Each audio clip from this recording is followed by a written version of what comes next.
This is Boadu TV. Truth and integrity.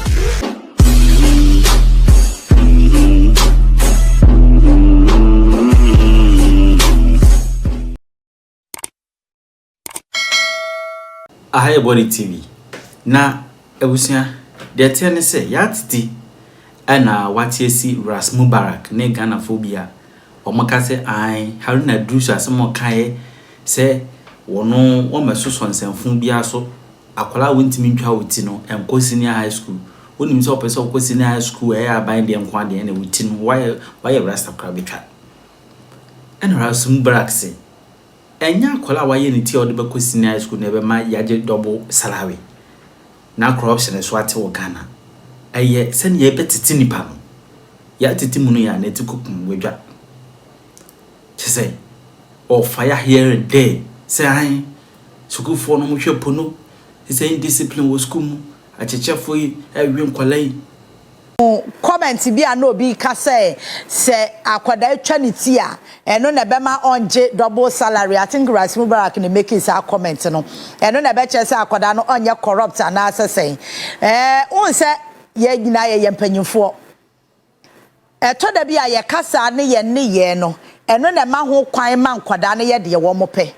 Currently as we speak, the kind of indiscipline na ewo ye senior high schools no mu no enya asem ketewa o because ye nyini no na is difficult say obete say teacher ni ne akwada kura yiyi so na difficult say obete say teacher ni ne akwada ba ya bi twempena na che say woti a eye one bi na wotin so na ye wasamman bi asase me bi si da ba se no eye normal mejunu wa mentiase o ene teacher ni akwada twempena aye normal hwede na no esi wo headmaster yi se school bempo de okumase no KNUST de ya headmaster ehwe nyame ni makwada ketewa ayasoso ne nofo miamia no chese nya asem ketewa ase aye normal.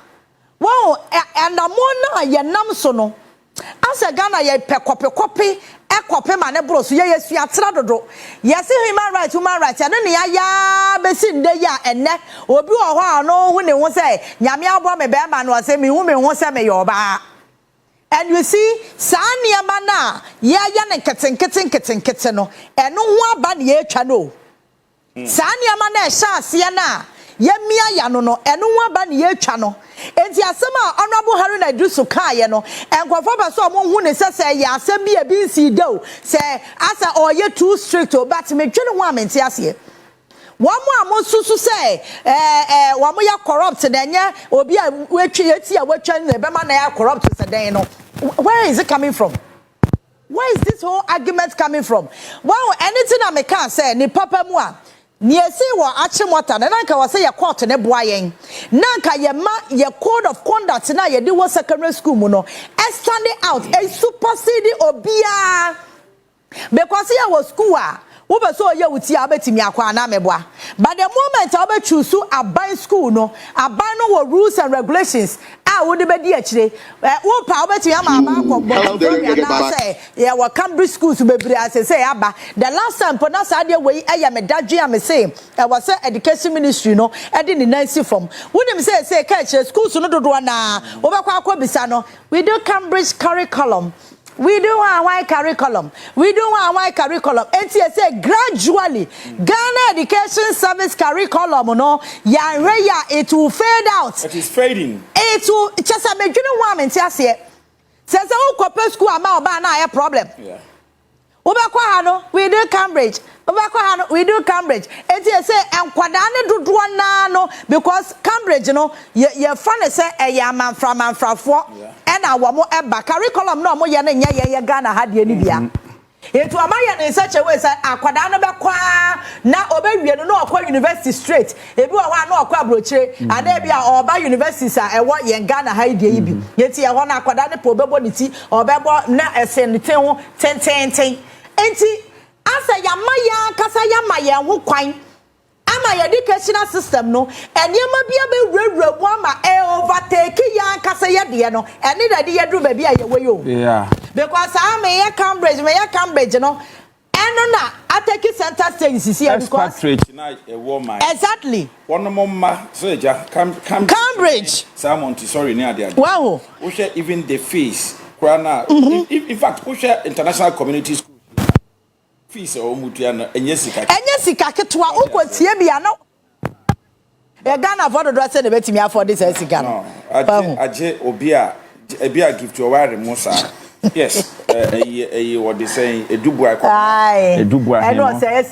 line for them they can afford you see but somebody like me amete hey anaya but na wait me do back obede na they say oba kwasa school no but me dey me pesa me kakra ma SCP ni say enema bi ahyase nkakra ewura ye educational system ho sempanyimfo anhwe ya ntu omo na ya nsi fom ye bedi ya dokono kwa saani ama na eba ye schools ni mu ai say ye di human rights kura ewura mu nti nkwada na petimi aye de omo pe ena ye se ye kwade geta enti nkwada wo access to mobile phone wo mutimi di ye niam bebre technology sa technology kura ya na elidi ye ma nkwada no enya access to phone no mo sori a TikTok so no mo tie so mo be sua de no no mo TikTok eno na ama nkwada na timyenya access to niam ni videos bi a ewu hia sank wo mo hwe sankra but they have access to it because you see technology but yentimi manage technology na ye ka no ene nkwada no discipline aspect no so eyie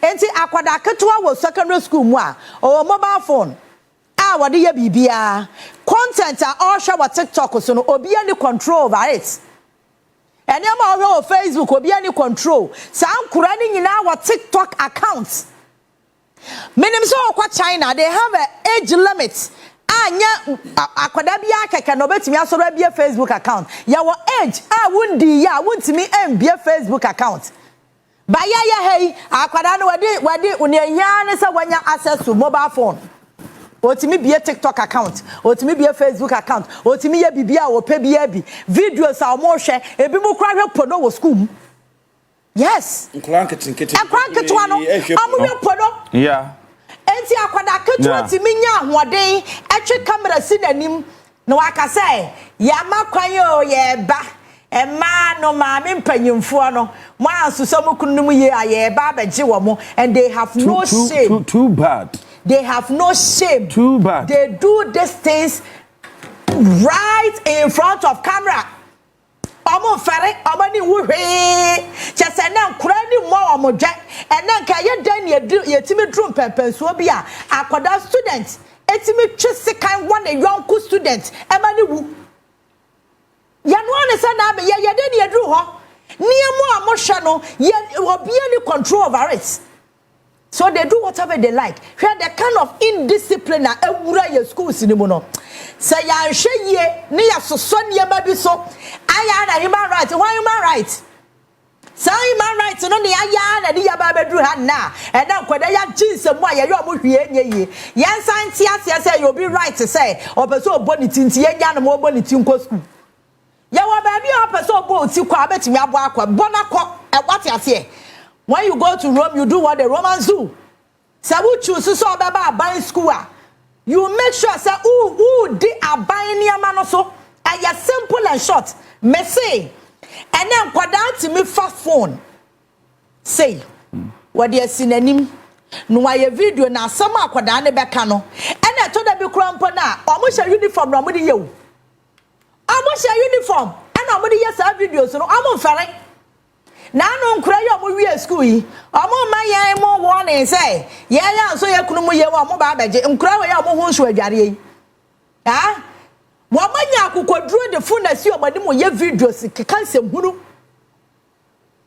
because ya makwan ya maniema bebre apenetrate because ye time no na wo fu no kwa akọ hu bi wen eti na make us technology na aba na ye say ye di ye ade no I was here bomb modern say ye didn't lie better technology no any discipline I did my ye man ye fall line tum near making sure say this period of time no e kwada no ICT lab e hono mo yo mo bibia omo wie no mo pon kwa asa dormitories na ya man kwada no kwa no mo de mobile phones you rewra hwehwe pono no eno ni ya no ana na panyimfo no bi so yare nga because ankaye den na headmaster mua wutime fa akwada ketu a wubetimi awo no na miamia ne no fote se dia wu mia bentoa wu mia ne fi te se bentoa enti akwada no wo school ma na je chane se wani why breast cancer of the when your breast cancer asem wo mia akwada no te se dia time wo mia no for no na October na wow enti enkwada no eniemu amu ye sese wo school mu no metime dwiri bi ho amenti ase na ya nya obi na wow so muna mudi manu tutu mu no munyai if you have shame mu ma bonte meka sa na minister no and then why they me say when you go to Rome you do what Romans do we ba say wo bo wutia ko ba bia ye boy eti no ba wo ba ba school there are rules and regulations me famu kwa ka me pa me pemu a menya ka de na esi wa chimata ne kenu kwa se bisi biem ni atam de kwakwate na kwate say human rights ye nya no monity na de yadu ya no eno na de yadu because ye was schools a wo mo so jutum say wo ye wuti ba and the problem bia ni wo ba ye 18 mu ha ne de ye say you wuti aya simple wontimi akọ me nim ne nche we wo say ye issue panyimfo nyina de obanu atotum na ya panyimfo say kwa ye bu bebre kwa ye yeti enti etire yie no enya no na instill discipline no na mom e ka ho because e ma akwada ni hu say me was school mu na me school ni akwada na wa body ti a ne madam oba class and ne madam show body ti so ne madam ye pe ana meboa yes there's no difference between the madam and the students enti abaya kakra no yeso obe ye pass ya sha hill enti madam oba class o sha hill students so oba class o no so sha hill enti hwan na e kwa kire ne yonko ade na akwada abayo otimi nya akukoduro ene headmaster twempena saa dipa no oye nipa atwa sa wo ma ne free a wonim domode beka ho san komo no kwa de yenje di kra no na eye bufu sam kra ma me time ena ai yamma kwa no omomo obuti eye right. What do you mean? Say am I right? Even Honorable Harry Nadusu was very lenient with you people. He was so lenient. Yamma kwa yamma koda di semhunu ena akoda timi tweseka wo ne yonko sekai ma wu asem akati bi wo heda e wo Ghana ha suku mu o no atweseka ya wo ne yonko kuno chese free na no akoda ya pina mayo se hwan de ye si ye ya baba Ibrahim Muhammad Aroma no de akoda kwa brochire eba da ni kwate yanka akoda da ni afira kwabrani atamtua ma de ba for 20 to school. What kind of indiscipline is this? Any yasu so woni mo niam akoda ne hwe wo dormitory you have no idea about time be ayana wo wa say wa tofo na ma de ba so on fa school. Do you know the impact? Do you know the impact? Yaya here from my suna onya phone popochia China phone bi ansam phone kwa no didi no mo dey record ai yeba mo so bukunum num yeba na hwedi pado ho ode ye video no kra ne ho so adware a wo se wode ba ba ji obi kuna o twene ho awon ti ase dam saa yare ni aso so wo krom ha. You see wait enya argument enya conversation a wasi so honorable Harry Nadusu asama waka no eya final wa wonim sa wo ba no person obo mesh ma de da ne to no ko pesku obebo ho mesh sam mo so obekọ adisado o so obekọ achimota o so obekọ hwan dia me pa cho code of conduct na ye de ye adwuma no wutimi ni so a you back up back off asama sawo bi we asemi ani ba bi o enti me hu sa political figures ni bi kwa do manu atumu a na eya me ya mo ka ho bi na system na say no mo ka ho bi e na generation ya e be nkwada na say poto chese me twamani na me hwa nkra ya o mo ba say ya na ya see future generation. I'm just picturing the kind of future ya be have it because they want me cry yan wo ya ho ano na hwe wo ma no so ba yo mo wom say wo mo na future generation. At the papa ben pan wo mo ba be ya mo man no twawuti keke wo say haram wonte ase twawuti keke ade e wo ho fiti ya kato apenso besi ne wo na wo ba be sesa no sa human right ade no say ya nhwe ye de be konsowem eno na adidi mu ama ne LGBT kura ba benya hiri a cha ya nyere ya ho ahye mra kura ansi ano kwanya na so bo kura be ya human right asem aba be ya pompous na se krom ha pass yete ye de na meka ne da bia mesi ya mo obi andi ne to wo krom ada obi andi ho be di ne to samfu sa na de ti krom na ye system no Now a politician when you have a general, I could actually here, and then I get double salary. And I do you even understand what you are talking about? Then I can imagine a kind of training out there. Oh, fear. If you can, wait me about public, I bet trust and some who know because what James was say, I could right to so body school. Or institution. Ghana Education Service should be very careful. Institution. Cambridge curriculum now. Education system ni muno. And no na kofa we nyina aba. Montessori and do we nyina aba. Me ye nyini ti ni pa no na ye hye. Anamwa ti ni pa no wa sha wo sandals wa twa wuti fine. Edu ba bi na wuti na frudu level akoko ntedi abenkwan.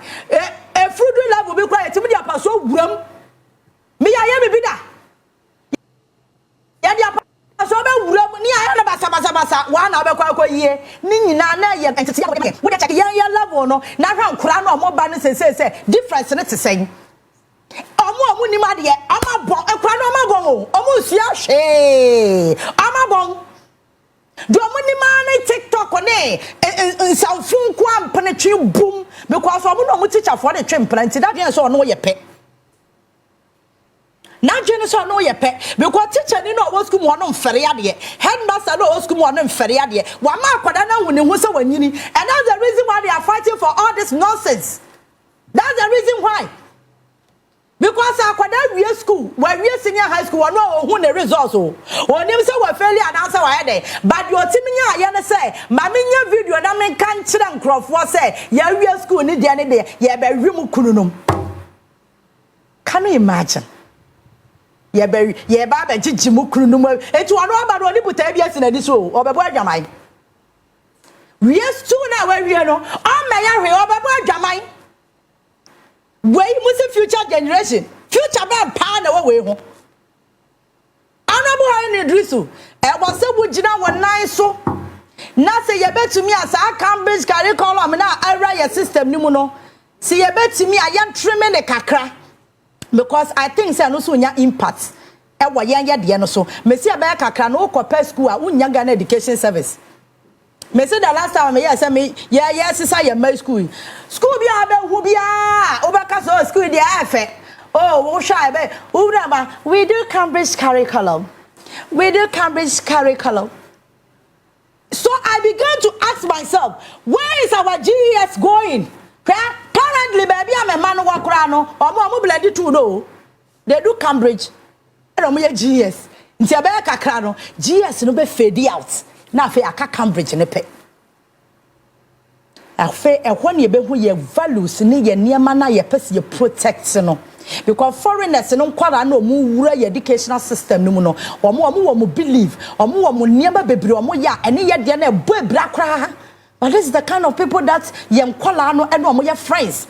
And that's the reason why one hwe ya fa wunanya nsi from wonim se wo tete wo ba pa na obi tete ne wo ba bi ma na obi influence tete wo ba no wo ba bi foforo enti se de wo hu wo ba no wo fie no obaba no a different person na ka de papa mu a me yo ba time pa na ka hu me ba se wotimi agina video mu na all ka se ye wie school mema no ye ba be gigimu kunu no mu a se ye mesie si wasum no waso besi mesi waso mama waso we be chi wontehe wo wa wie school na result say maaye no empra bum ho twe na wo dwen wo we abra ba ye bo Ghana no we be dan ko ye ni no when your politicians no money abre no more choro haircut doesn't then in discipline haircut that is a double salary. You are not even ashamed of yourself. It's the Ghana yam kura yi enti anya wareho the Ghana nkura yi enti anya yam mobo yam ba yi say enti yam hun me nyini no na ansam po na wo beti say me say ansam na beti say asam ni say teacher ni bi mpena ni akoda bi no. Who would say it's strange? The another tia cry na one cry say teacher ni be ma ni teacher ni oba the same campus no more chempena and no kwani hu ni say I say ade bi a nwanwa but enne ye mia nkoda ti sanka ye miam rough enti akoda ni ko school no nya desua bi no wo kosua wo eto da bi a areho ye mmompa ye ma ye mba no hwe Eniema mi hu no e bia na wo hu bi. Mesi China okwa omo age limit undru sa age na wutimi mbie yi Facebook and access our TikTok account no. But ne ye mana ya wo no kra ne ye bie account amo Facebook. Araho enkwada wo primary school, akwada no wo junior high school, our Facebook and TikTok accounts. Ni ye ni video, ni ye ni say, ni ye ni say. Ni ye twitwa ya medo mugu Facebook so. Nipa no access to tablets and I say nkura ye code no mo ye de ne atoto tablet am ye mai apart from code no mo ye code ni wia ye nim do mo hwe biem ye nim do mo hwe mo mi ye hwe bibi ye o because me baby ye dru na ya kasa ye ma no etimi tam tuo ebo ne yonku tuo o tam sika no de abo ne yonku student no wakuno free of charge o Waku oba no free of charge o. Where be ne den ye wi asi ade ne konkoda boni school. E ye den ye dru ha. Because akoda ne nya access to internet and access phone no, enema wo hwe enye ne ma papa. E ma ne to wa pono no mo hwe. E ma ma no so hwe pono, to mo hia ade na o meye empenabum. No mbetwe. Ni eti ha twa wo bati kake no fa nko school. E no so ada ni debate. Ni ye debate ye ho. Oban ba ne ye serious a etine twa so ye debate. Kwabasa nkrofo ni abre minister se dwene kwan o mbefo so o man no ebe kwa nanim no wo wo de ye te ha adwen encourage omuti mo mu nche omuti encourage omuti mo mu nche omuti ya dam nonsense wo ti mi twa wuti a kwa ba bia obeba oti sa wo so baba ye space mu ha de a wo ye den wo betwa ati eye simple wo ti mi akọ and then I know what do so aka asema obi nka bi da mudi na si wa mba be di na tem a check of that ya so niam so akrom ha too much enti nkra ya potoyi ye fe se na nkra nketen wo hwe niam o mo ya wa TikTok media sa TikTok one dey problem ho as a Facebook ni Instagram ni X wono catch now say what they are kakra. I heard here. TikTok ni dey there is sanity. Time to talk just a TikTok ni dey serious. We hu kolan keten fefe. Wo sha kolabia se bi otafra che ne kosa ma ehye ne kura woni musie. Amesu abu akura woni wadare awie. Wo hwe nipa na ogina akura woni madare. Afa kura na eguso kire kwa be fa so a wo yo ba madare wo motuo mo adware baabi. Won si awie enso say dependent nya ho so obaji obi kunu edam say because akwada na dwen ye ne say wanyi na dwen ye ne say wanyi akwa 12 years 14 years na dwen ye ne say wanyi bang ya me ne ye mboafo cause to da bia na ahomete ono abuhari na do so for na si form wan hwe ye eniema sa human right no ya nyi ntumo right na dia bedru hanom ene LGBT for kra ni abra omo paso omo kire so omo so right fluent say me say krom ha obi ani ho obedi ne to ha wo bedu to wa ha na wo to abesu so nsuo ne de wakoto kwalebu am akọ occupy mpa yanya ho ni asa kra be bo ho ka ma unduro na woni mo manya kidney failure wase yakobo mo ho ka uni mama omanya cancer wasa omani e disika kwasha omo mahama ke ya ba wuni madwuma e ba ye mahama ke ba yetimi ahwe wo ma omanya sa chronic diseases no wo so kwadi utu na ato aba soso na ade aba tira hospital ba occupy space nya ayare wo yare so ba di utu okroma sha Abraham minister Ebeka a day and some way to Jano. I applauded him because institutions be our the rules and regulations are used to say you tafrache yentimi enka se awofo no ana akola ne say and awo make I say in the 70s yes that was the reason why na school be our uniform Methodist na yen yellow and blue. Now Roman for green and white.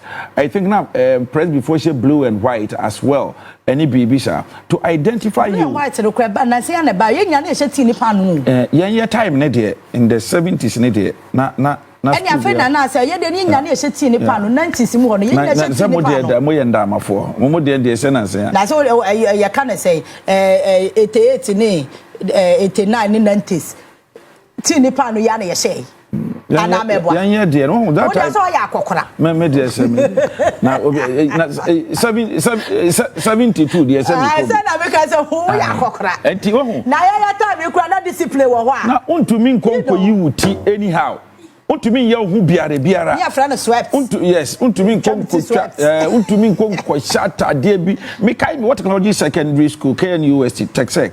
And those is not managed pinafore. That was blue and white. And I remember say, oh, a uniform.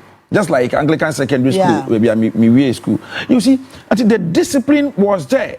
Now and some akwalanye ni tiri hu biara mfa. You made something, you said something, and I was so shocked to say, ye you may be a fee. Ye suku nim na no na enne ha yen. Kane ye hwe ye tia. Me kai me master teacher Morgan. O de adin yawo oba ya mental dictation what can you do what I say and then you giant kola ne pa momo na ye to phones e man kola and ankola nkete na in that kola ekura o mami kura phone na wan fa ma na ne buefu na osu to me no ni akola ne beye no. But it is the responsibility of us, the parents, to make sure that the right thing is done at all times. A brave teacher for ne and sorry and so bois. It is collective. A teacher for one role. The society has its role. Teacher for so munyan kranefa. Teacher ni bi obesa bia ya wabodam. Munyan kranefa mu ka wo bi na krane say no. Teacher ni bi obesa bia no wo yare. The person is sick in the head. Akola wo kire na de. Se bia akola obetimi awo ne ba. Yes, I am not all that pious. Yes, you say you frache. You started radio ya yebi. Kakra. Obi a metimi awo bakra de say you frache. Nkomo bai pa na me no ba bedi. Na hu bai na bai me akono. A teacher ni kire ni say akola wo hye wase na wetumi ne na it's bad. Say teacher for ni na to me kro bi so anka ya sa won. Yan castrate won. No mo ni na ho mo wu koba. If there was reincarnation indeed one more ba the besu yansa. Minister statements. Say, compulsorily, a collabia or co school. No, you better enforce this obituary TV. No, a policy in the right direction. Now, Obibeka say, why am I saying say a policy in the right direction? Otafrija, Nkofo edebeye infanto who say, Okwa brochia. Schools, no, omo jai nkola no, e ma omo ye den. Omo ye dia omo pe. What you say? But the question is, first and foremost, how you Ghana? And kasabisi ewo no mo can say, if you go to Rome, do what the Romans do. You have to comply. Now, this policy is in the light, say, rather than school nkola be display fashion. The school is meant to be an environment where we will learn and train people. Right? Correct. We are going to make sure, say, we develop people's character. Now, anyebia obiaba na wabo rasta. Ye who say be deceptive and disservice to others. Because akola ni kofia. Abeko kaka kire ni ma me say asimesi na wabo niti. Me pesa star we bi. Apart from the cost implication on the parent, it's also the pressure. What you say? And when you nkwala ewo school, no, this is the stage I copy because that is the time we have to reform their character and their behavior. Learn by observation. Observation, especially at the secondary level. It's now be one more. Akwara no a very calm. Obeko school abano. Now I call learning some behaviors. Some will take positive behaviors back home. Some will learn deviant behaviors back home. It's in here for pressure of dressing and a fashion and emanin sway in Kolano of learning. Because obi ebesuya de no na video a win style taking into consideration. What you say? But Roger, here is the case. Those expatriates. One more Emma, they are allowed to wear long hair to schools. Why? Once the people hold certain conventions, me Boadu. Me yi omutida. Me yi omutida. Omuko school. Omuko school about omuni Ghana. I know. What I say? Omuko school, but me yi omutida. Uko schools wa brochi a ebinumu ehye normal intadie eneko. Yeah. Ebinumu so ehye uniform eneko. Ebinumu during specific days have to dress in certain ways to school. Rules and regulation and also be canon protocol say a code of conduct be Emma school. No? Do you think it's a no etimi shape akola in the future? Absolutely. The way you dress, say they be me ngofu shiamia. Almost say, hey, you who say jeans. Oh, a suit man. They be me says you, they be what him say, Otafia. Me wo tisia.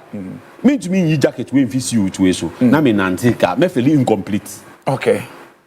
Me shirt without say me bought tie, I me t-shirt. Me have say long sleeve. I say trousers, me bought tie so suit ni be ba toso. Now what attacking in? I'm attacking in. I see. Me nya autofista.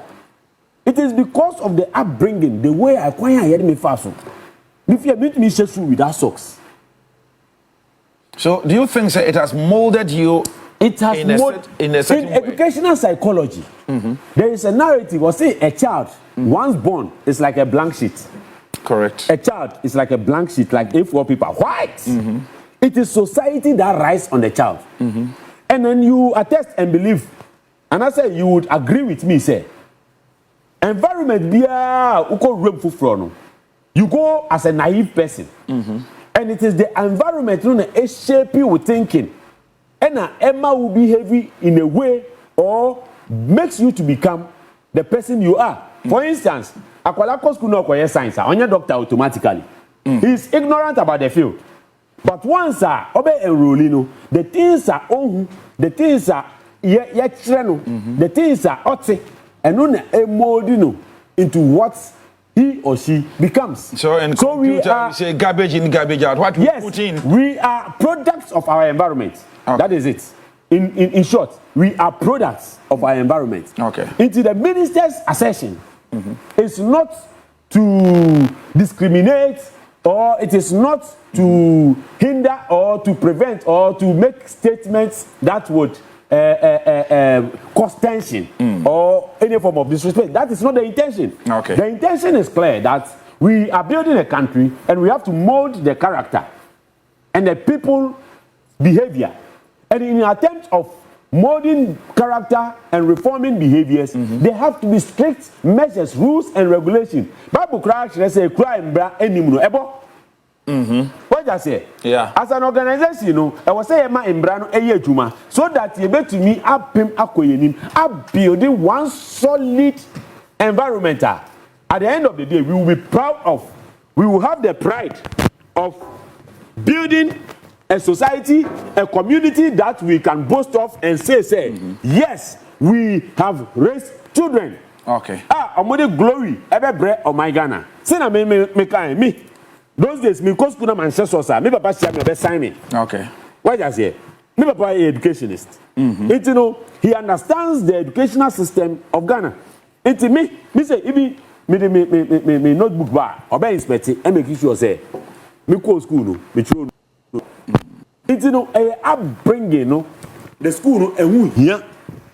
One teach any back dressing. Otumi to atade no line e dem no otumi twa. Yeah. What you say? It's a discipline.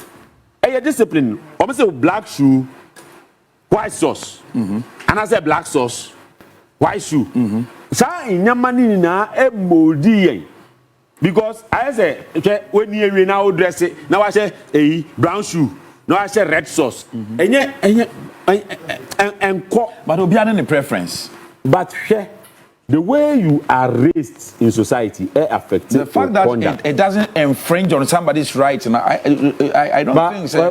When it comes to a school as an institution and I say as an organization, your rights as a student is to learn and allow yourself to be reformed and mold. Okay. Are you getting me? I get I'm not saying that you don't have constitutional rights. You have constitutional rights, but once you go, I say, yeah. I was in class last Friday, and the lecturer gave us 17 assignments. Lecturer, okay. My 17 cases. Say everything. 17 cases. One case, 57 pages. Before you brief it, you have to read through everything. 17 Friday, yes, I'm between and there, deadline and there. Master, who many call? It's coming to me here. Or say, if you like, do it. If you like, don't do it.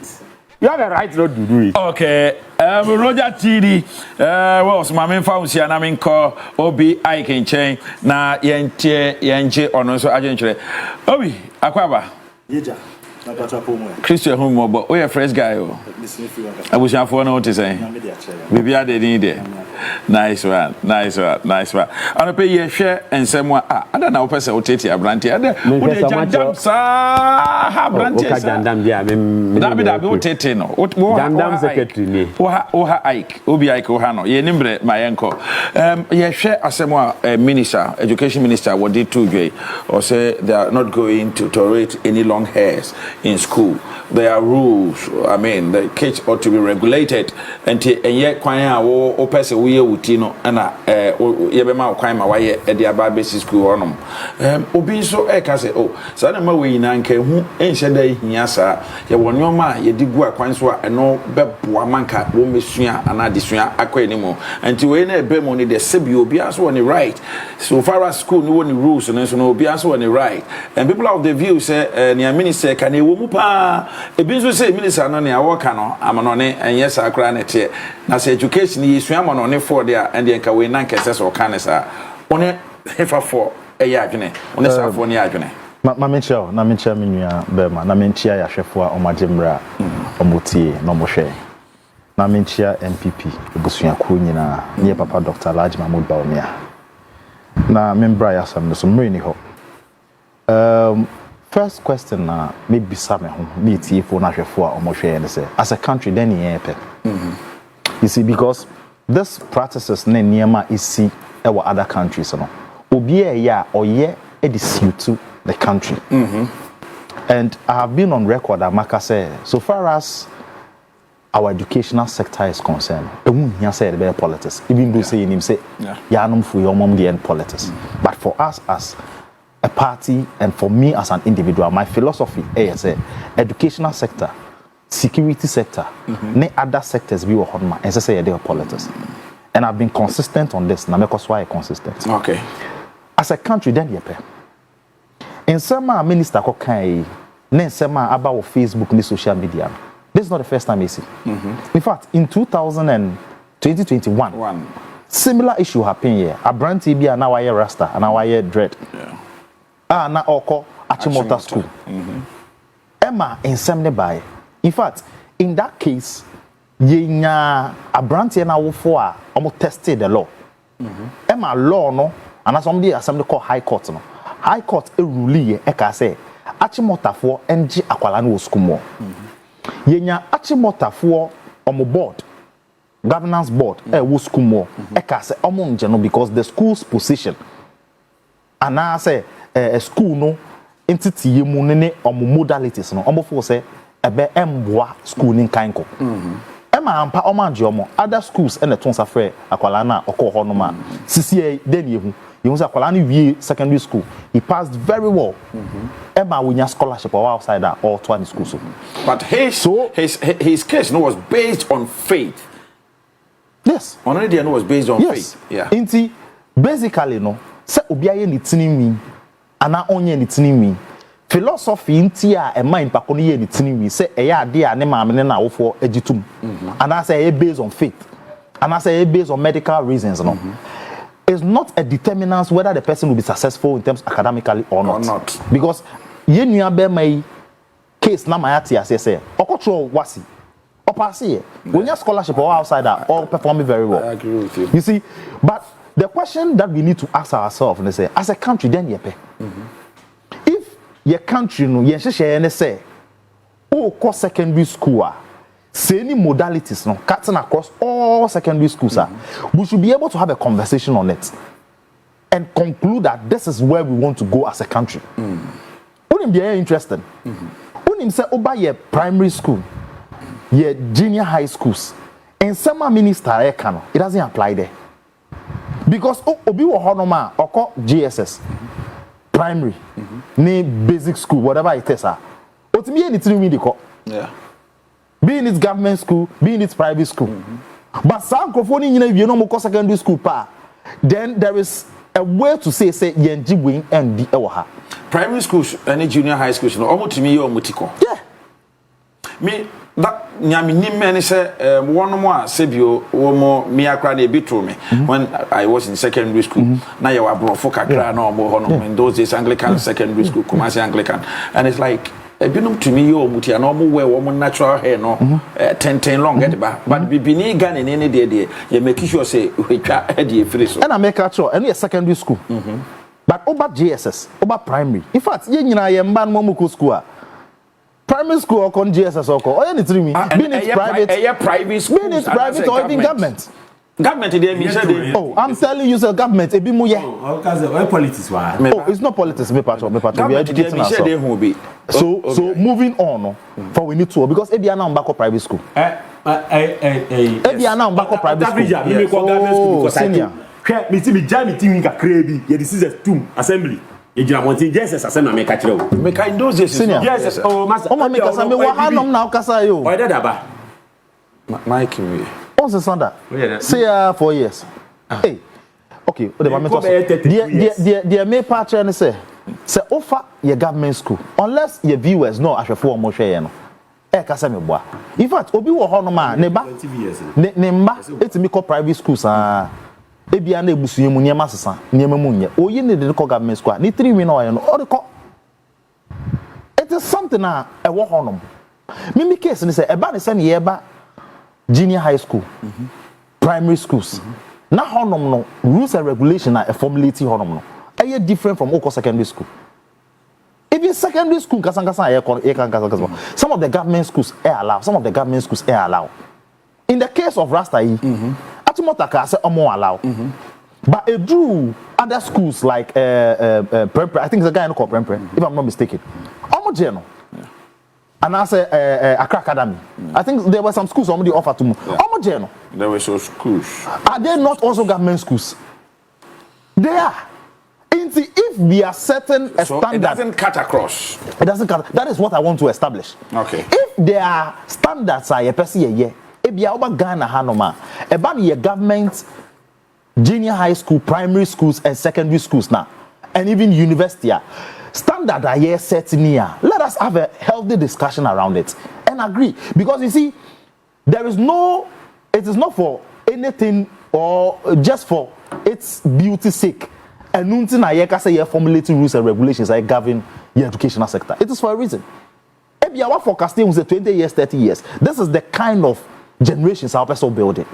And as such, you know, making sure say so bet ma achieve data say any person. At a point in time, you realize say no. Apart from the theory say we school no. Say you did TVET ba. Say this STEM ba. You to be grooming nkrofo will be good at our science, our technology, and also our vocational sector. Correct. And now, as a country, you take decisions there. Then we need to improve our STEM sector. We need to improve our TVET sector. And also, so only benefits, 10, 15 years from now, we'll see it. So, if based on our culture, say na your dressing, say na your appearance, say na your casano, you perceive in the next 20 years, in the next 15 years, you perceive who at a particular angle. Let's have a healthy discussion. Formulate rules and regulations around it, and let it cut across. Say the beya obi e broni, say na kind. No outside, no ba, edin baba, any government secondary school. Oko internet no so. Oko system ni mo a onim say this is the practice, this is the standard. Okay. Ba me can't just say because any ban ye broni ni ntino. Chenchina oja ni tinu wo so. Okay. Any bakono so e obi a obi living based on faith. Say ni tinu we say na ya. Oko apply for school no. What they are saying, based on the picture, be trying those kind of things. The system should be able to dictate to those people and give you schools say available how to apply. Okay. We shouldn't allow them to go through the process. Then affair in So for me, in the educational sector, there is a lot we need to do. The honorable minister have started a conversation. I believe, sir, it shouldn't be like you impose GS in Kokoisi. Let's bring the stakeholders together. GS, PTA, other civil societies are into the educational sector. Let's have that conversation. Let's streamline it from our crèche to kindergarten to primary, junior high school, secondary school, tertiary, and say this is what we want to do. Okay. and get the buy-in from all the stakeholders. Then we can say this is the path. But unim, but the minister may also be tempted to see, and I think we make one of the sister station make our harm so. Unim say, and young girls, the guys are almost senior high school. When take care now, who girl be original honorable senior high school. My friend is stature. One shall be doing say be our 30 years, and also 25 years, and 23 years. So just imagine such a person. Now what's also a account. In recent times, most of the news about Betina headmaster be on it. Akwalebi akwakoye bibi obeti na teacher we oni akwalebi akwakoye bibi adenti because there is a motivation of course young girl do gina hono na no ho asoso inti or matured then you'll be tempted to just imagine say girl na so ankasa akwakoye ni tini account inti such decisions is not out of vacuum just to make sure say at least about the motivation so ama teachers no enya man nko mema so ka make catch back in secondary school you post some of this university fresh graduates in mobile school. Sometimes no to me say, oh, form 3 remember no money. Yeah. Now, this lady or buy you posting on. I think say you should be around 23 years, 24 years. You're very young and now work school tema with you. Waba honum. Or just social studies. Obeja class not just social studies. Instead of say boys no teach no. On be concentrating on the social studies no. No more THF plan say, hey, Charlie National Service girl, we Charlie are interested. And some were planning to see how they will get the girl or the teacher, no, and con them. What you say? It's a man in it is for a deliberate reason. Minister no air calling for this. Okay. And for me, we need to open the discussion now. Okay. Let's formulate and get a proper culture. Deliberately, I need say way and never why future generations no. Okay. Nkwala no. Me ntimi hwe how we go. Obi I komedase pa medase. Impedifo da Roma omo e de 10 minutes akan ho. Enti we de mesre mo ma yenhwe na yenti yebre so. Roger TD Wolves. Ma yenhwe I don't know. When you nti say yewura akompreko Kennedy Japan. On a company Japan. Korea Japan through the support Ediama Kennedy. A compare Japan. And people of the view say, hey, so we need to come NDC for Bebu Kakra. And then I was answer Chinese life where Japanese. Where Japanese? Yeah. Japanese for almost the same. Yeah. Okay. All right. You have exactly 5 minutes. Okay, let me use 2 minutes of that 5 minutes to touch on the educational issues here. Now, I don't know if he knows that in the Ghana Education Service, the code and the conduct of running the schools now, more properly outline dressing and how principles has to be applied in the school. Okay. Even to the level at which first no na it's captured. Are you getting me? Now, the issue on the table of discussion about the hairstyle and then their ethics. No. Primary school, a basic school, crèche no. What would him say? Normally in Kolano, Omutimi, they are fragile, the skull and stuff. Means, you know, concentration is not given on how they should treat their hair when Omususa. Aside that, no, Embrano, as also a man who said there can be an exceptional situation, outliers. Are you getting me? With respect to Nipacroni faith, medical condition. Nipacroni faith, medical condition, and I say issues via a man to me, me. My own personal conviction, member Minko. It is if you are Ghana, not so public school. I will write to the school. I will go. Now, and yes, if you are making my sema bahon and sana. What I say? No. If you write to the school, yes. Now school no accept say okay. Over to media. Yes, and then the exceptional situation. There have been that dialogue. And that man who Assembly obi wa ho ya ebe straight no. Chiro wo dia na OBI kin so atwere ne dia say me so me ba me pese or wear dreadlocks. Good. At the back school. Good. Na so no. What justify or reason? Okay. Now school no a review say ade omo be permit ano why dey omo permit. Omo permit na wo ko.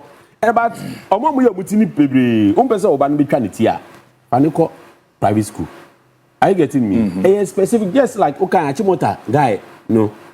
guy ni issue na buy no. One say at the end of the day, I call quarter or call school different place or performing well. Let me tell you, sometimes controversy about one, you want to prove a point. Oh yes. But the guy was already a smart guy. No, he was a smart guy. So one.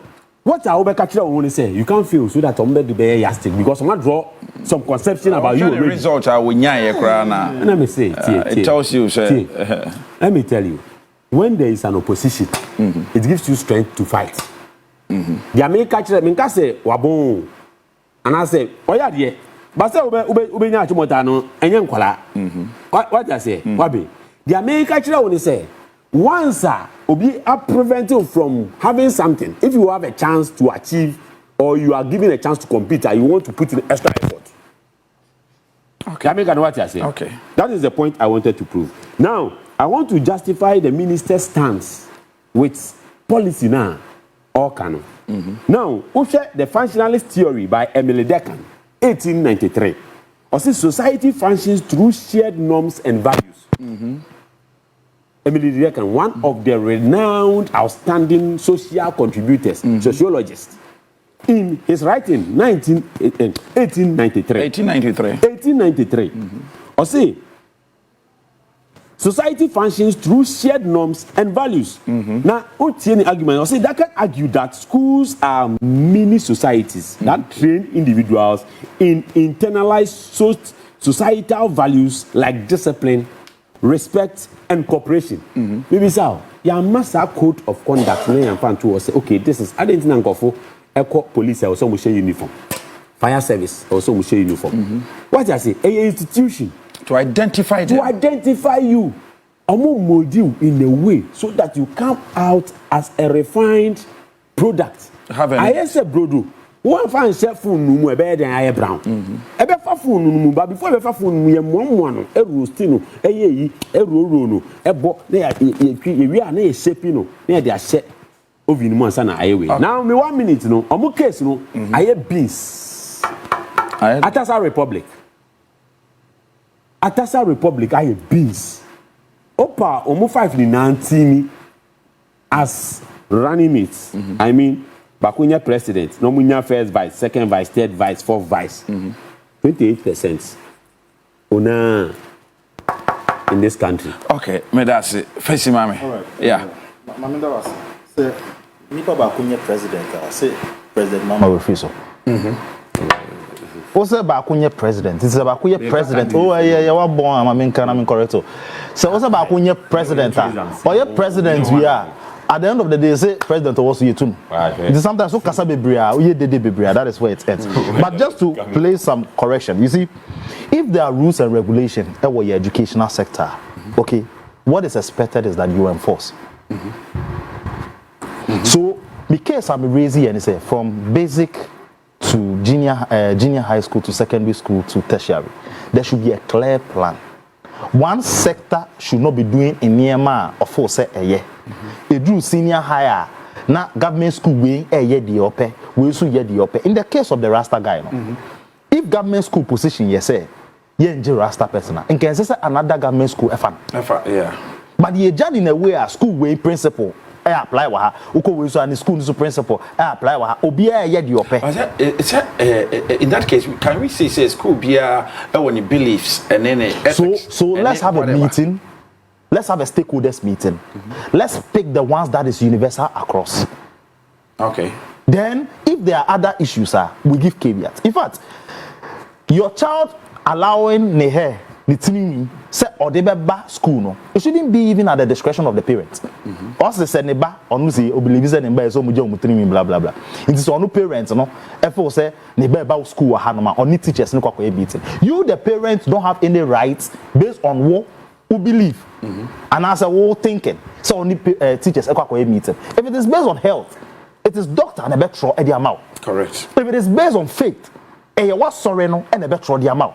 But say them I will form it ho. Now me feel say okay and me ba no this year come say they me feeling say me mo moja omutini mi. Na nunti no because secondary school I go and have a meeting with the headmistress or headmaster. Then we leave that discretion to the headmaster. It will get to a time. Headmaster ni believe this will be autofista and also small nika at the bar, you allow. It must not be allowed. So you see, when you are setting policies and regulation, you don't leave it ajar. There are things that should be universal. So now, Obia ever Ghana how months are because secondary schools in government schools in. This is the standard I see. Okay. Then okay, there should be a reason. Over finding out, is it that backed by medical reports? And you think we don't have these laws? If we have them, why is the case that keeps coming being accepted by one government school and the other not accepted? Why is it that when you go to the basic level, the junior high school level, it is not safe? University, it is not safe. Only some of the universities, UPSA, won't mean dressing anyhow for lectures. Yeah. It's a government school. But other universities, you can allow. Private sector, like this SDA school, Valley View University. In Yamabi or Honma, you cannot do it. But I agree because I know they're private. Just like Pentecost University. Just like I know they're private. Christian Service University. Methodist University. In Yamabi or Honma, to me, it is based on faith and they're private. But government sector, we should be able to have a standard across. Because you see, the area, apart from exams, we are building a particular culture and behavior and attitude in the future. That is what the country is going to rep. So that is why we need to be deliberate on this. And I call on the minister, if he feels that it is there, let's have public education on this. So that people will be more enlightened. In fact, before so be GSS go to the schools, there should be a forum where they'll be educated on it. Because I know about to schools, I know parents that forum, we should get GES people going there to explain to them. Okay. There should be more deliberate things to get done than say better and things said just as he's saying. If Bibia why is the system failing? You see? So that is my view. Now let me come back to. You have a minute, Ike. Watch your time. Yes. Let me come back to MPP Hunsemno. You see, for me, I feel we are going into contest. In fact, I probably latest news about latest news. Japan. Say or support. So he is withdrawing from the contest. Is that the meaning? If he says because so far as I'm concerned, to Japan, it means maybe he's withdrawing. Okay. So because so far as I'm concerned, oh how? So far as I'm concerned. Please let me talk. So far as I'm concerned, almost 5 and I'm balloted. And yes, sir. Yeah. They balloted Obiani Bibi Ujina. And in fact, in fact, on record, I know Honorable Kobleji Japo's office are calling delegates. The constituency, some of the delegates appealing and saying say Yentoma Kobleji Japo. So news now, I'm yet to be able to investigate well. But let me bring it to the point. Whether Obi supportive, Obi Anas Obi supportive, any papa couldn't be winning. You need everybody to support. Okay. Tesana Roger, I confirm what Hanam. Or say MPP Nipa back on a president. It is on a president. What confirm it? What confirm it? Oh, put your 5 delegates together and bring them into the election. Actually, say, oh, senior. 28% no. Me confirm me Jandam propaganda. Put the 5 together. Okay. 8%. Okay. Why you defending yourself? One a president. Me see, unya percentage as your candidate. They should bring all the 5 people together.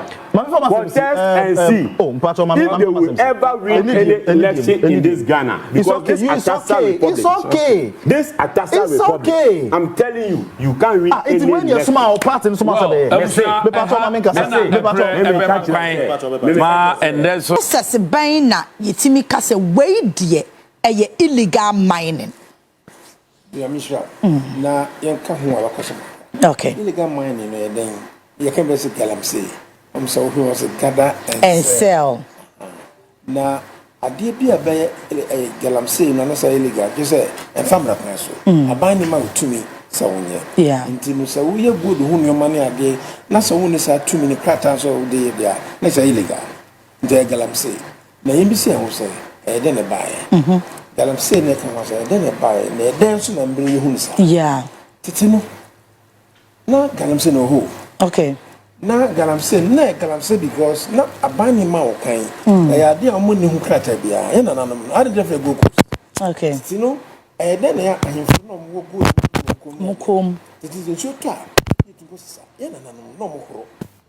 No mo sa technology no omo de asekan ni pikas ni ade na shawo no mo ye no mo horo so mo horo na mo che black no ma ko ko ye na yɛn fa fidie akɛse bi anyɛ o na bi yɛfa nti na yɛn nsɛe asase na because sɛ aban ne ma kwan nti no ɛnso obi ne license nti no na yɛ legal yɛ nom gwenwane na police so tata wa that time na kɛse bi anyɛ na durumire a na o sɛ Ghana nankasa no yɛ mine ne yɛ hwemi ma me first no deep cast mine ne ɛwɔ a yɛ kwasa sitiri no okay nti abɔfo no hɔ na saa yi ne ne yɛ wɔ nti ne abɔfo no kɔɛ no kama kuma bɛ so mu sɛ ɛtumi fɛ state gold mining corporation state gold mining corporation ne yɛ kasa bɛ gye mines ne nyinaa yɛ mekyerɛ Christia Takwa Konongo Obuasi saa yi ne ade yi ne yɛ kwasa sitiri okay ɛkyɛ edurumiri bi a in the 80s no na asase trim gold ɛyɛ na gyesina ha adwenyi na prices akɔ ɛfɛn and no widening in terms of cost I dependent widening okay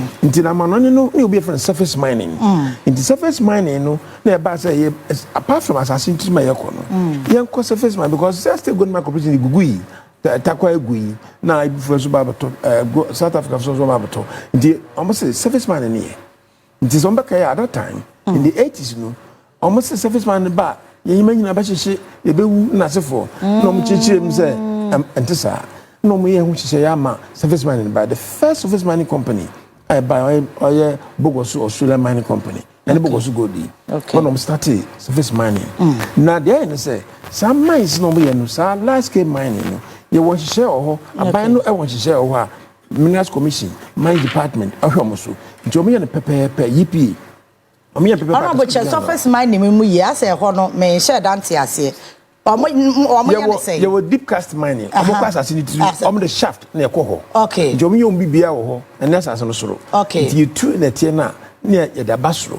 Ne yɛ aba wɔ hye. Yɛ wɔ hye ne yi gold ne yɛ de kɔ.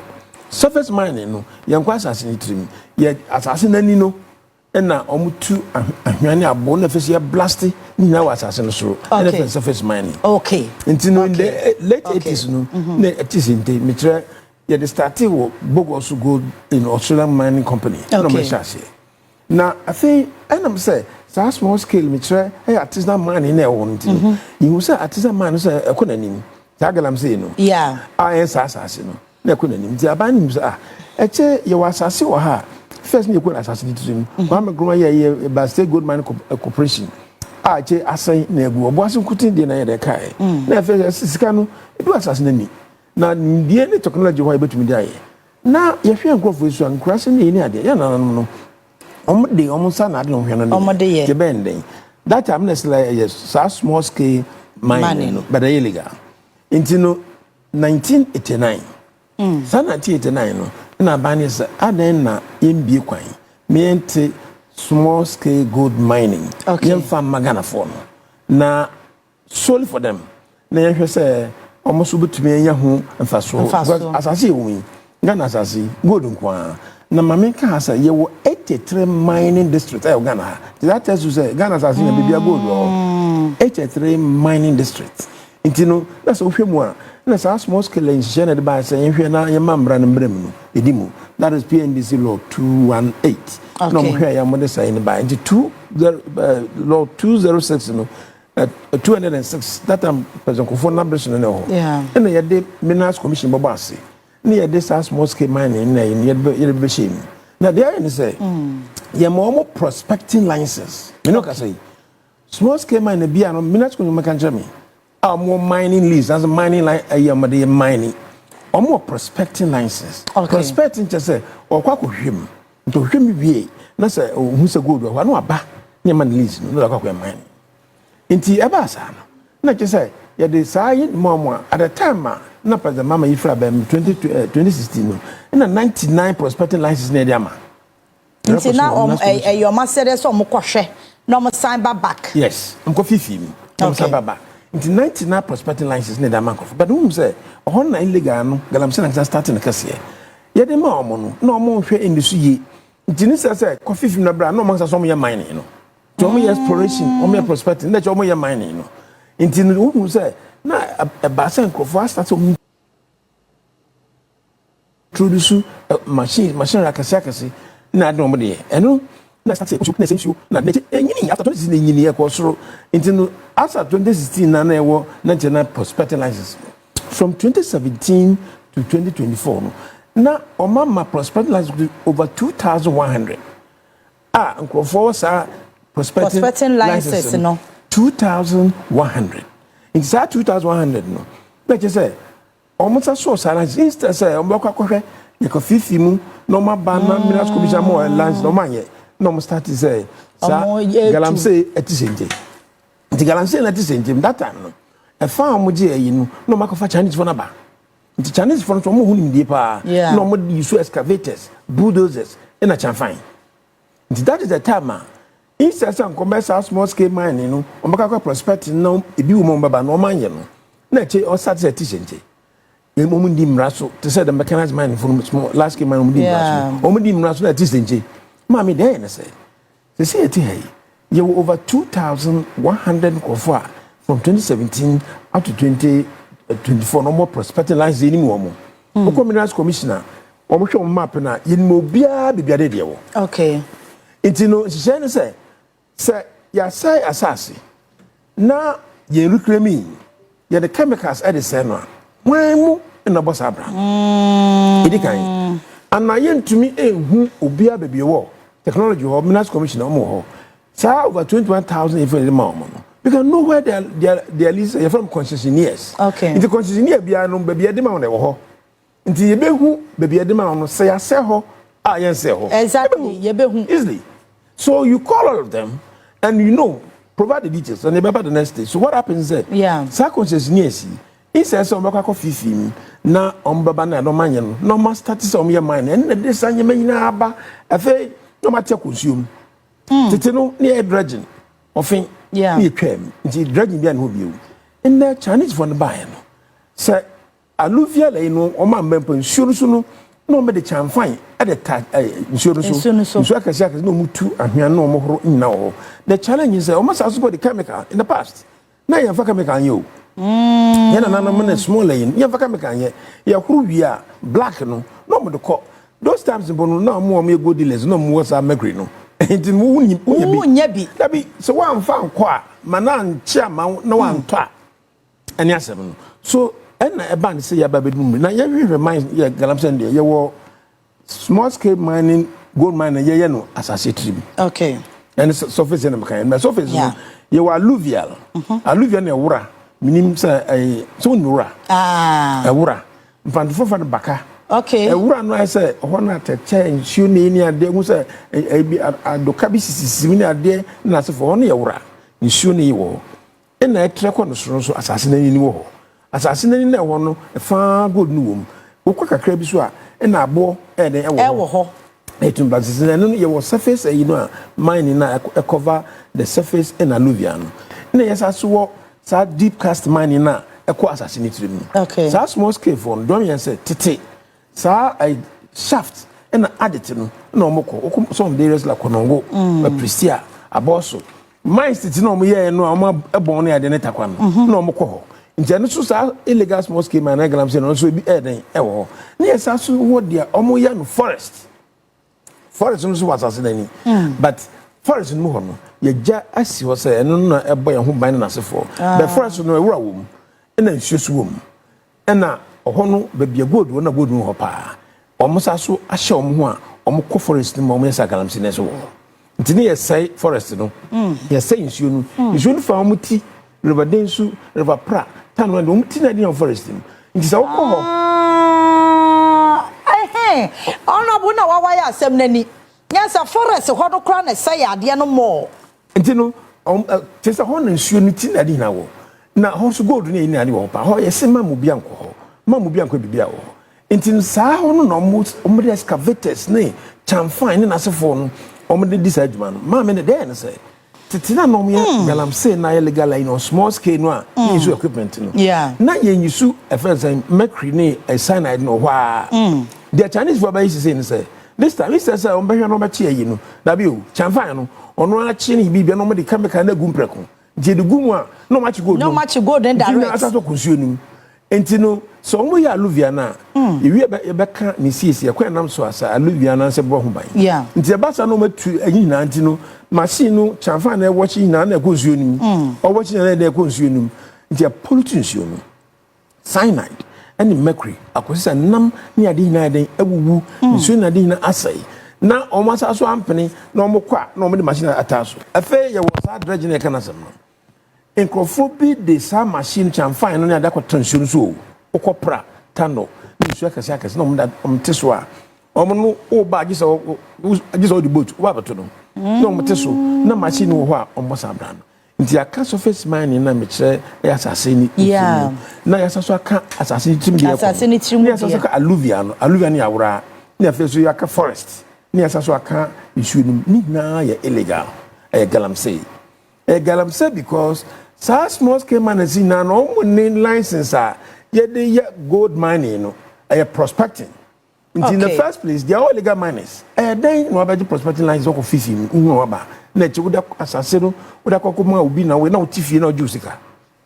So that's one thing. Now the other aspect was omuntu tax. I need the Minerals Commission to come and tell me. All small scale mining to tax to say they are large scale miners omuntu. And so last scale no oye bibia na omo hwe. Policeman wo Minerals Commission na wo and na friends my department so your geologists, your environmental officers, new metallurgists are so. Until the last came mine in Abrofune any idea no. And Branish or pity, so moon to me and sense you, or moon to me sassy, so moon to a sooner idea, you reclaim Okobosu Golda. Yeah. Do much one near the Bogosum. You reclaim Landy Bray, I do and yao, or bad champion, Bogosu be better me. Yeah. Sala go say, you do a banya de Bray, as I need to say, ye. You were signing Dienu, you were signing Shana Dana, Abrofund, to show more yet there's only last for no. Yeah. The young Cassa Ghana for Yawahano. Yet they are into me and show Muslim and Phenomena. So that is the problem.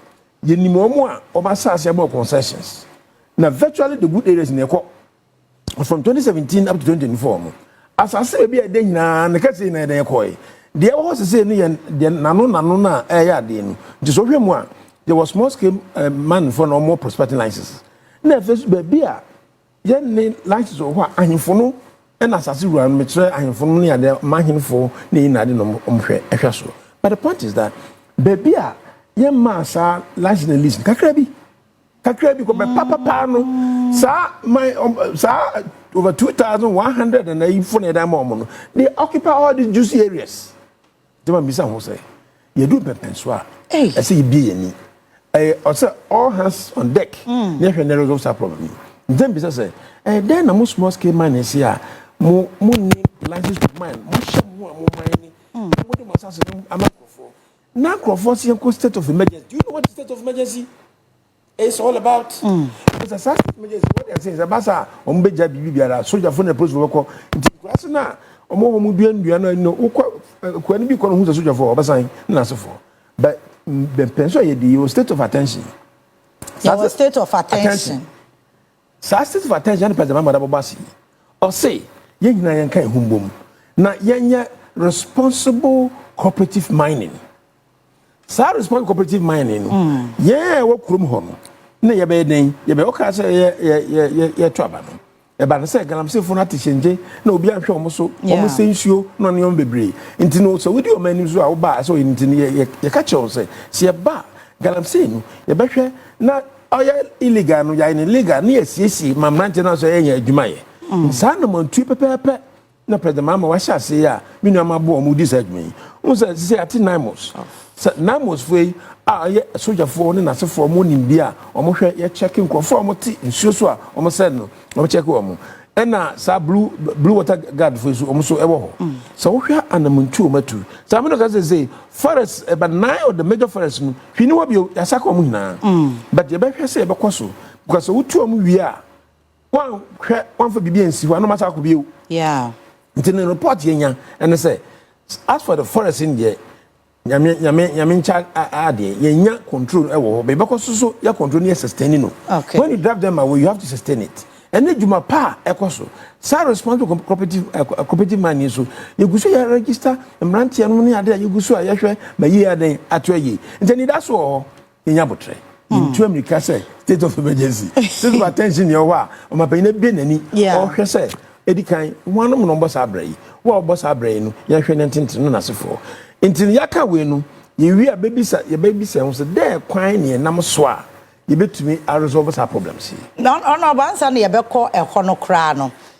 E say explanation would am yen e kire say baby a ye dressisi ye is as a result of forest na ye de man crofo ko wura mu because yensuo no dudro nyina eti e wo forest ho till the moment na almost started say almost say forest no e na nya impact e wo nsuo no so e na number 2 so ye omo a na omo de chamfan kwesi nsuo no so direct etu no nsuo ni mu no e no na ama ye hu de ye hu na fe so alluvia no omo ayen wo ho insese ko ben bank no omo emma kwan ma enkonsuo no omo ye no matu na akose nsuo ben hu se awura bia no nsuo ho yeah awura bia no e ben nsuo nti no sa oba mines mu a sa last mine de omo ye no se omo tailings omo embankment no omo sika yi no omo nsuo no na beta tailings ni e makwan ma enko nti tailings no sa ye ma mine department baba omo abahwe na omo treat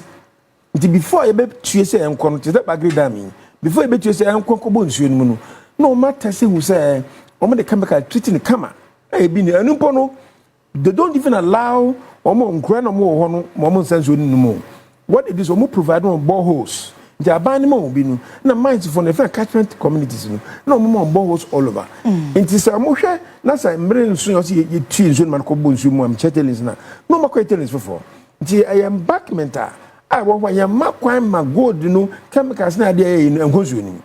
But what is happening now? Say, so omoya alluvials must come in for illegal for omoya.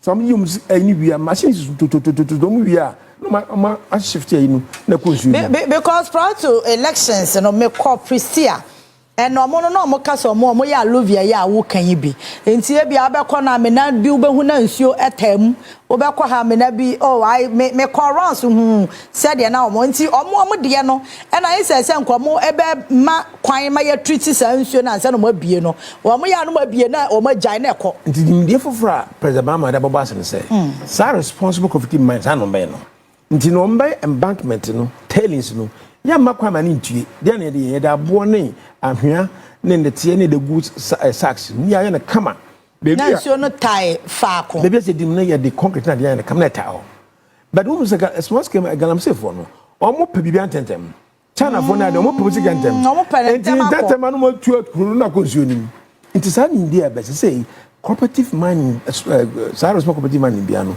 o say nya geologist o okay o say nya environmental officer o okay o say nya metallurgist sa nkofo we mu no omo no behwe say sa cooperative na ya na mpemfo na de na wo mu no omo de ntitiye e de ma omo hu ye de ntitiye e de ma na minerals commission so atomre no omo ba EP fo susu omo ba nti ba sa ansensuo no okay and the about washing na omo so omo blast omo ya abo na ya crash no omo treat ya omo ye ya omo e tailings mo to say them larger man yeah large scale no so they will make sure say nsuo no ye tue ema no nko nsuo bi aben bia mu no se me no so na so mutua ye behwe ye treat and say ema na ko because when you say fishes na dey na ewu that is the point is that who say you be for aquifers aquifers na abo ne ade a was assassin to be nsuo no ba no sa mercury ni sign na no mus no akọ assassin to nti akọ assassin to me nsuo no pe for assassin to me ba na ya den I poison nti no utubo hola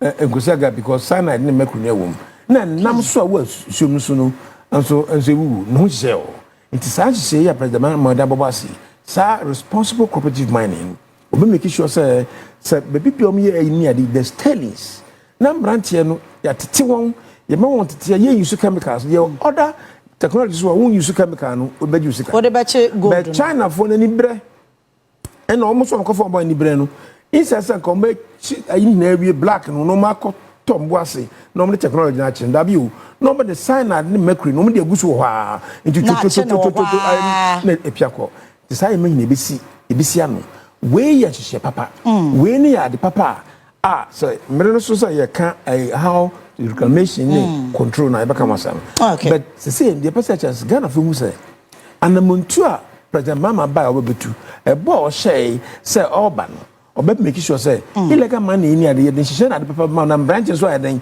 e adwuma ina sika so ba o say gold board was say yeah say gold board na baba so na de papa o mu say say anti gold board na half of gold because gold on the ebeko so atu gold no hono swan show papa one from rana mo one omo kwa na dwuma wakutu nsa gold bobo mo sisi aboa omo to saa ayi no omo small scale miners no gold na de no omo to until they are going to control them, give them the appropriate training and technology no omo de aye no ma de yin until yesu no en say biu say the aban say o say be say ye be ye den the extent of destruction wo asase ani ni nsuom mama you expect wo ono abo be ko ho saa mra na former president Akufo-Addo e de ba ya ma ho kwan elai a ama ne wo mutimi ko forest mu a omotutu ye forest ni mu nyina sai ho nyina bubu mu nua nyina tu aguo no elai ne ba ye no se na mo wo chamber ho bi den na mo kafa ho mama de wo say eye de prospecting licenses o eye mining. There be me point to say na ehon ye forest zone reserve ye nkoho ye wo mra kora kire say ehod ye nkoho ye yi sa mra na firi ho say yetimi mama mpanyin tumi ema oma obi krata ama ne kosa forest reserve nim yes ye mu binum akasa but those are already a collective majority in parliament no mu go on but that have near hang parliament exactly. Exactly. Me dey but say na say you say kwisa because small scale miners no deceive no ma aya nyoma enfata because your ma prospecting licenses also person ko say gold wo ha say gold wo baba na ba na hwesa ya ma wo kwan ma large scale ya ma wo kwan ma small scale answer the same na dey yina ma wo ko ya wo di licenses no na akwa fa excavators can fine na the man say wo ko fa so akonta mining say dey ko so they were not supposed to mine no. On the major galamsey on statical. But you see, galamsey asem. Galamsey no. Mrantie na omo ya omo no e fa so sako no. But omo diska no. Omo diska ko omo gold dealers no na campaigns na pimps no. Omo na ko ho. Inti no sa yesi no nti na president mama oda boba say sa obi so on community mine no. Nti sa responsible cooperative mining no.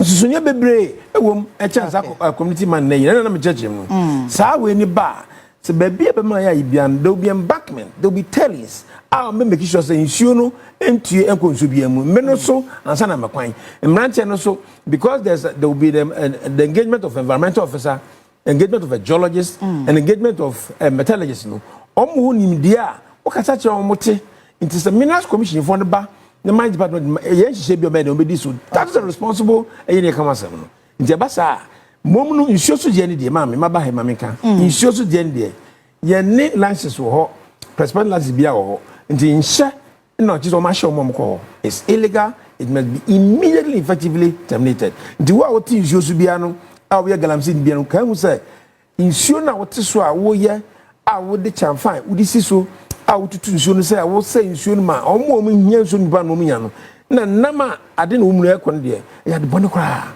the first one ya dwuma ye no ene nche say kwesa de no wo betumi akwa asase triso de no a wo bekwa ha wo betumi control but dredging ye twam mami office de ye twam nti ne say ma prospecting land ye ma nsuo so de o okay nsuo so de ne de omuta so na de ekoso no say wo say sa liz no fa akape wo nsuo na no nti no sa prospecting license na da ma omo hina no e fa abo nsuo akese ni o so na sika no wonti beko no na omo horo ayin wo nsuo no ni nchanchan sa na akogugu nsuo no eno so it has to stop ni make sure say omo ya embankment no ni ya tailings no ni ya nsuo no honto no na enam no anyini enam na mbra so na ya de papa nti no it is doable as for sa illegal mining ye pesia no kwan na ya mani bre enya because mami yati hai.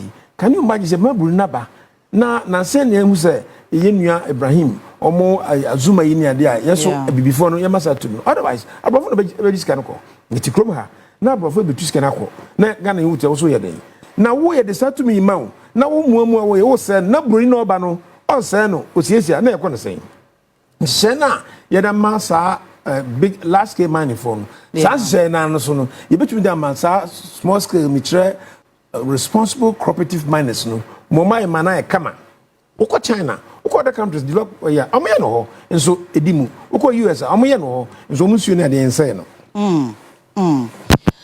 So I think say na there honorable German say bie niam bie ni so akyere. So it means all these were licenses na na money nyina your prospecting licenses. Kokohwe na ukona mpa se gold wo ho a na waba na ma lease na what media kwakoye. Nipa no kwadru wo na wo hu say gold wo ho na no atam excavator dia kwasim tuwa no wo tu nti nipa no ontimi mba back mpo. So I now remember the reason why Minerals Commission extra letter ma contaminate say omo pending application with the minister but ye approving ma womo enso samre no na well bufa kura to agua bubu nua no kura the excavator kwasim kura momotu am wajiska no kura fa e de bia continue studio say when we say money we are talking about solid money you gold bars at the studio. So I think say and she say no ni padodo na na be wo mo. So honorable nan ye be ye den ya yes responsible mining na wo kan. Thank you. But in free. Okay. Also a stakeholder engagement. But not started here. Okay. Stakeholder engagement and one more. Stakeholder engagement yeah more concessionaires for over 2,000 concessionaires, you know. They should engage them. They should stakeholder engagement. And saying say about some Minerals Commission for no on the details na di na beba. The issue mo kwa say about doso na da ba ko into for montrema you bet mine in zones or in regions. You know, three mining dresses na organa no. You bet me zone no. Na ya sa stakeholder engagement no mguso mo ye. But I say ya kwa anim no ye very organized. Nye hwe na ye ni because how this situation ye kwa say northern region ye mining dresses e wo ho. Ni omo concession why am concession e wo ho nti no se ehia sankofo ni nyina e wo ho ye wia ahemfo so omo ho a omo hwa asase no so no omo so ye mehia wo apart from say ahemfo no say asase ye odia no ye obabi omo asase no so ye ma concession most of the time no ho no enye de e so omo babi afi Minerals Commission for the EPA for so omrata meeting them na assembly member for nyina no involve omo na youth committee for na afi so ba ase so a won say wo Chamber of Mines. Yeah. Such Chamber of Mines, no. A mines are saying one day. And you know, because omo aka omo boom, omo seeking omo interest. They see the interest of large scale mining. Omo ni deal wa, omo to me da boa, omo so on yes engagement ne so bi. Now I feel civil society organizations for so ye fa onka ho. And a youth group be omo sa mantem ho, ye fa onka ho. Nti the uhemu a if you sure number form, you will dissect in your district security committee or MESEC, municipal or metro. Until sa on the count. Until the DC is one or chairman, as MC no chairman. Yeah. Until must all be all your friend all has in that engagement. The engagement for Minerals Commission, EPA, Chamber of Mines, the youth wing, assembly member, unit committee, you know, the MPs in the UZMM, because assembly, who's MPs, you know, ex official members of assembly. Until that second BC, I think that should be okay. Until no, Gamma message and MPs in film. Okay. Not such when I don't any MPs because you are talking about representation. Baby, I could do, I can't say. MP no, or I try about my so. Yeah. But say ye cancer engagement no I be political engagement na the MPs can be as official ometima call but one more mbahwe mo hwe say you know any Minerals Commission near say omo hia concessionaires ni hina okay go man so omo hia the be say ye be wo bia ne concession no destruction e wo but I say honorable nchechemo odi ama ye kra che say ye pese ye hu omo a destruction no omo na akọ so aye be because the prospecting no ye de mawa o geographical ye ka de mo ka de for geography mu no then jurisdiction na ye de ama the geographical area no within e woso yes ana meboa of course within also the man dey say nkofo no mo wan omo ho nti omo ka sa first state of emergency no ma ka o ma na tum no I got worried. Because he said, no, a do time I be just read. Let's print out all their names. Okay. Concessionaire to move. You bet you some mobile who's a concessionaire where you knew the extent of destruction anyway. The extent of destruction anyway.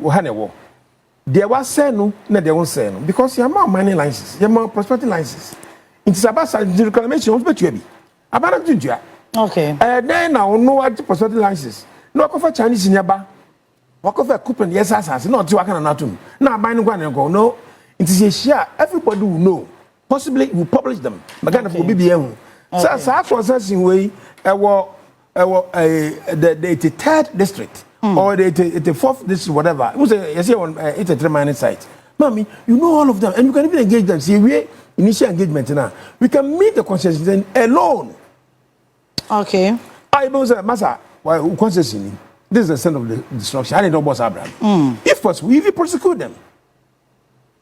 Because me no can say, you know the sense of the destruction. You can't be brigada so we should zoom. We may be focused. You say, site at district in Yanko. In a regional zone, no. So we bring all the concessionaires here. And we should know, Minas Commission, the Babasa, who question destruction in one will send you away. But the point is, the question is that your minds, living minds now, sir, encroaches the bar. We report to my Minas Commission. You report to my department. Sir, I'm not to be there as a kind of more encroaching. Yeah. When you do, they bring the military to flag them off. Yeah, the prospecting license, we are quite as a man, what do? You have to report. As I report to my Minas Commission, say, last somebody, mammy, a prospecting. Mamusam Ranti Biabaso almost said, Miss Rambo, you don't do that now. So, a Kana Baba, our reclamation, they'll take part. Okay. They have to take part. Into the Yebemuamo, and that's why I was talking about the stakeholder engagement. Much don't do any mumbrem. See, but the money more organized and focused. Name who say, concessionaire be a day concession amount. What about better unto a tax? I say we do also, not go to a tax. Number sana was saying no. Also then na we no ho.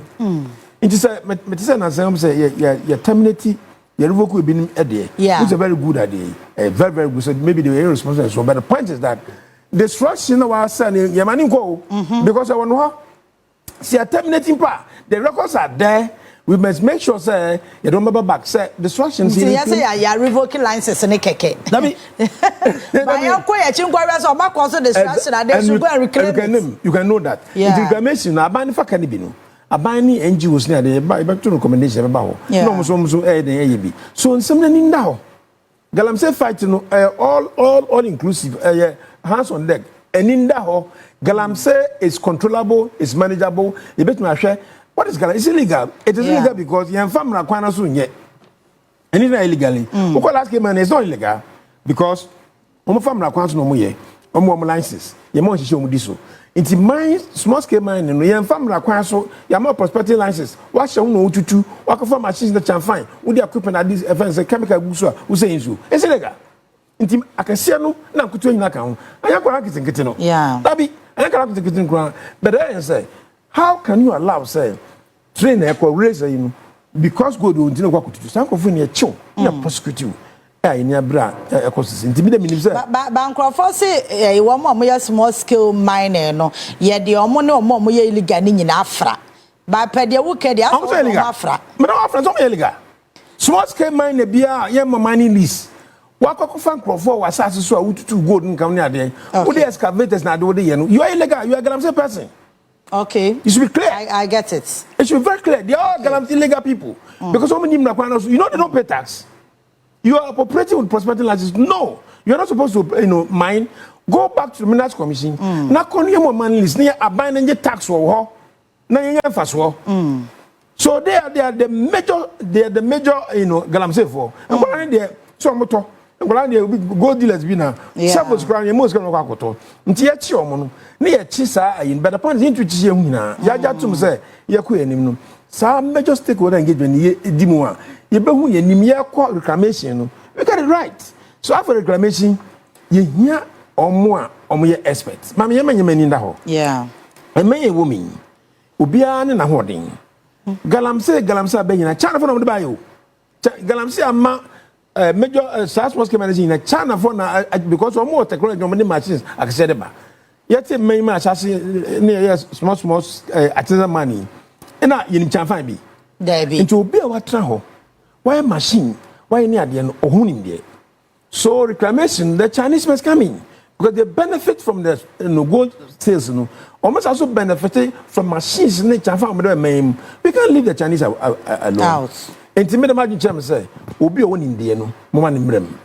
Almost say on Indian, you are, Mammy, yes, some machines, excavating na dey bi no asua ne adom ho communal commission mo but a duru pempenso a o say the professors experts no mo de bem China for ntunja omo so mako America mako hu Ghana for come you can't exclude the Chinese because there are many who ehunu for China for no em so omni major beneficiaries so you can reclamation na omo mrem na first you for experts a omo wo nsuo nimde nsuo treatment ni ade omo ni dom fambra Chinese for ntunja o so what is happening I'm saying nsuo we ankobra pra often tano they so nsuo akese wo mami drones can easily detect. They can easily know say nkrofo ha answer nkrofo ne ha ye more organized na ye masa Chinese for no media maju chem say omo no be say o man no omo no say nsuo no tintunja omo they have the expertise na Ghana for engineers ne ade communal commission experts no omo kambom na omo hwe say ye design here they am omo no omo de technology why they set nsuo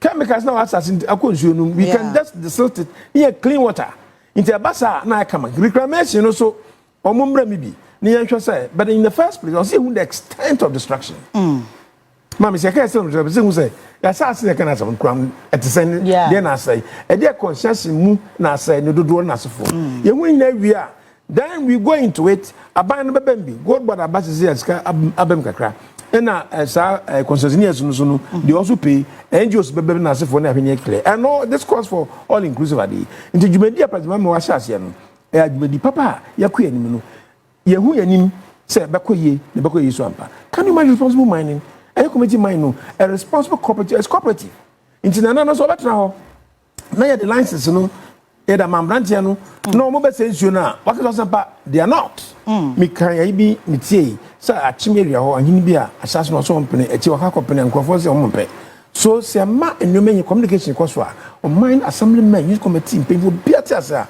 it will work and it should work adentina sa last man na eyaduma why is it working nti ya sa no itumu say e bia nhye bi wo so so hwe na ye edikan Saminas commission my department EP for no ye hia se bobo ambaba so ye ma otumi ana maybe you see raise to a level of authority betumi ama omanya tumi no no mayo modwuma ni ye but say your commission yi ni ade aya so most of time tumi na ye no say tumi no sha nti ye ma won minerals commission no say betumi a ye ma tumi ni ye ye authority na tumi na mukita onsam no mo hwe no ye dwen ni abre say bad level so say dey kwai but say you obi ogina ho for small scale mining okay yin America for on from za yin obi ogina ho for small scale mining small scale mining mo say minerals commission mine department EP obi ayebi it's sad there this young problems here see could be and be general specifically solely for small scale mining na o make check is legal mine number report on bibia nia ya kon ho won ka say o yemko namos no che namos so whatever it is no say regulatory agencies no but say current say nipa na wo ho a report to presidency it is a president here bibia bi say oga you know we ma timelines ya dey na show say side ma we ni within this period say na pese yako it's doable and no say sunya small scale mining chamber or chamber of small scale mining. Okay. Who say was your chamber or chamber of mines? Yeah. Private for there. Some mines mining last scale mining omodia. But see small scale the chamber of small scale mining na almost so small scale miners na yeba ma wotumi ma wotumi mining yama mining lease mutuma ye djuma no. And sa responsible cooperative for legalize on ma ye no. Omukuo ni say no because the investors abansbo bo omo ma ye ya den atoyi ma mu se galam say abay e de nyama bebraba wo ko prostitution drug addiction no na sefo nje basa aban no the various districts the mining districts no be no be set up sa medical centers wa ye be more orientation rehabilitation sa omo a drug addict you have to rehabilitate them and so on and no omo so ma show omo tonduro no yen chichi omo yen prosecute omo because illegal I don't know beton na court is na sefo nti boss abra say yen hwe say yen reclaim asase no yen the city issue nkan na ade no si yan hwe e ma sankrofo so ma fall out the prostitute obi okuru so ampade but say wo money area ho na just say o ma beku mo aho woni ade na babegu sankrofo yen hwe ne yitete on na sisi mra because yes I know na wie me chair responsible to mine no na mrantie ne maya na drug addiction asefo ne anhwe na nya rehabilitate o mo a emboa na o mo so mo dum djuma say o mo ya pimps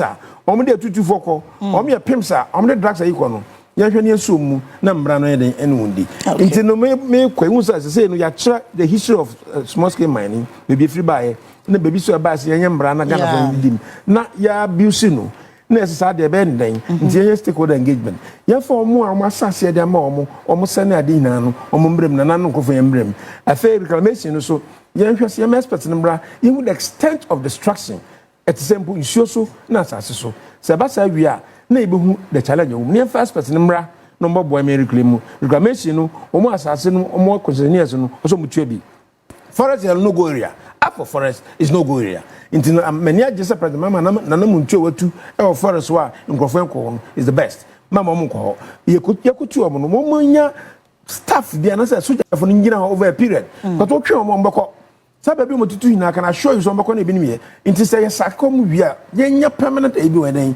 events ho mayi ye den entwe na the point is that you show me the yentwem na your technology wa ye de chi gold na wonfa cyanide na wonfa a friends mercury ye fa say yin embra responsible cooperative mining no ye montete santete no e say ku biam ye nya geologist ye nya metallurgist ni nya environmental officer ma me nantete embra sa chairman of mines for no mbeboa sa mo nim de na minerals commission no se ba sa minerals commission so mo nim de na motete omo na sa ku no so me kira sa small scale miners no ye fa chamber of small scale miners so ye den embra se de ba o metete omo akomo abom e bedi mu because o medi mra so na ye ma won permit to mine.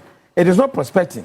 Nanti obi bia wo ya mo mining na yi na tetre ya wunya yi nyangibi ntwetwe bi nyfa mamrante no mo hwe no mo yadwuma no ma de jem say basa be yi na ye make sure say minerals commission as for sa commission no say more authority obi di mu a because ibi wa report keke na de ye manasa na mo obi ogina ho e ku ogina ho a o mo de pese adu aya your state of attention state of attention we ye bi ye ni pese yadwuma no wona wo ye responsible for illegal ade no wona say wo do scheme na ade hina de ba wona be responsible for reclamation bibia nya report to the presidency me se no some repem na president visa of anko ba before na but say dey na I won wona dodo yeah nyama hina ni nda ho mami se ye kosa kwanya e be santi na state of emergency ni hia no say menje no no papa na mo tu watu papa nyama hina ti say kama wo ko say nsuo ni fampo eni start but we must make sure say this is nsuo no make una na wom yama experts number almost expertise and make sure that we do this and it should be good with us